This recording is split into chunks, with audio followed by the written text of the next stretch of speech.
So when the topic is loyalty, then the name of Barcelona always comes.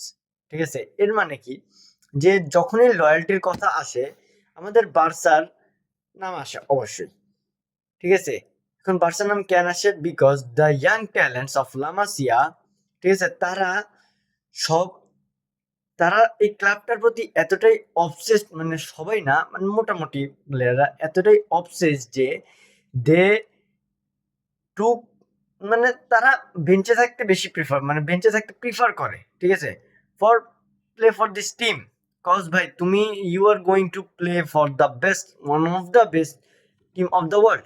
ঠিক আছে, আর তোমাকে একটু time manage করা লাগবে, কজ তুমি দেখতেছো অন ফিল্ডে যে 11 জন খেলতেছে, they are one of the best players. ঠিক আছে, আর ভাই কথা হচ্ছে এর বিশ্বের মানে এর উদাহরণ বলতে গেলে, ঠিক আছে, একদম শ্রেষ্ঠ উদাহরণ বলতে গেলে রাইট নাও ফার্মিন লোপেসকে দেখতে পারো, then you can see Casado, then Bernal. ঠিক আছে, তুমি তাদেরকে দেখতে পারো। ভাই তো এইসব ব্যাপার নিয়ে বুঝতে হবে যে বার্সা প্লেয়াররা, this players for play for this batch, not for anything, not for money, players are playing for this batch. এটা যারা বুঝবে তারাই বার্সাকে একদম ডাই হার্টেডলি কোরলি লাভ করতে পারো। ঠিক আছে, কোরলি ভাই, this club is full of madness, this club is full of madness.